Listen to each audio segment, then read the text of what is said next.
Imagine stepping onto a continent that no country truly owns, a place reserved for peace, science, and cooperation. Antarctica is one of the coldest, windiest, and driest places on Earth. Yet every year, thousands of researchers and support staff head there to uncover its secrets. They do it because this frozen frontier holds priceless clues about our planet's past, present, and future. Ice cores reveal ancient climate patterns, sea creatures hint at adaptations to extreme environments, and the shifting ice shelves offer a warning about rising sea levels. Scientists of many disciplines converge here. Glaciologists drilling into ice sheets, biologists studying penguins and seals, oceanographers mapping the mysterious southern ocean currents, and meteorologists tracking weather systems that affect the entire globe. All this work contributes to understanding how our world is evolving and helps shape environmental policies worldwide. Antarctica is governed by international agreement, not claimed by just one nation. 7 countries have laid out territorial claims, but their ownership is not recognized the same way it would be elsewhere. Instead, more than 50 nations have signed the Antarctic Treaty, pledging to keep this continent free for scientific research and peaceful activities. This spirit of global collaboration is visible at numerous research stations, where teams from around the world live and cooperate.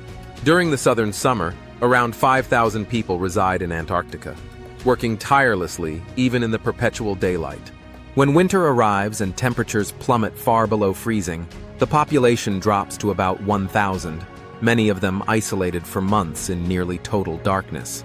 Daily life on the continent mixes scientific exploration with routine chores we often take for granted back home.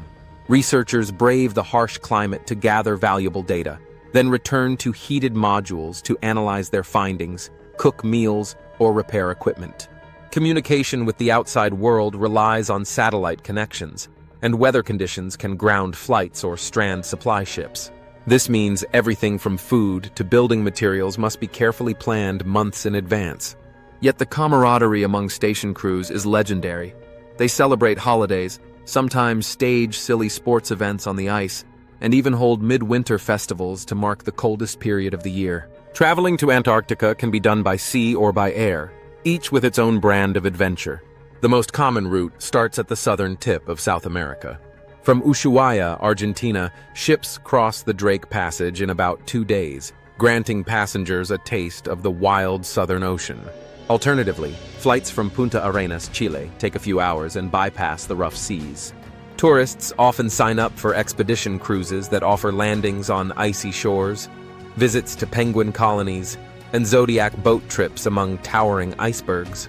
If the budget and time allow, some might choose to fly to King George Island or step onto the vast Antarctic interior for mountain climbing or skiing expeditions. No matter how you arrive, you'll be traveling under strict environmental guidelines to protect this fragile continent. It's a land of extremes where safety is paramount, so local laws and international treaty rules ensure minimal human impact.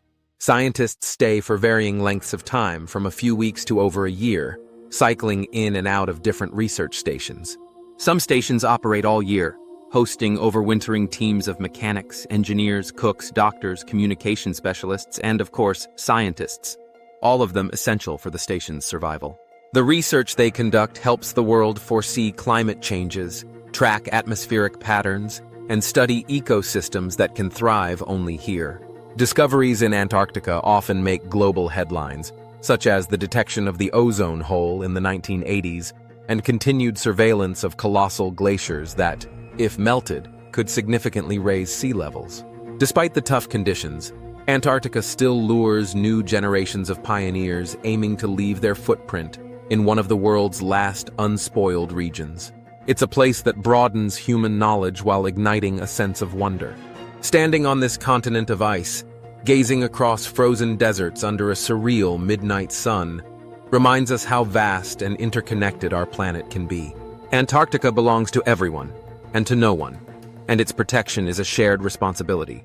Whether for research or adventure, when people visit Antarctica, they carry home a deeper respect for the delicate balance of life on Earth. So if you've ever daydreamed about a place untouched by everyday civilization, where the pursuit of knowledge unites a global community of explorers, Antarctica might just be calling. It's demanding and life-changing, captivating and terrifying, but above all, it stands as proof that human curiosity knows no bounds.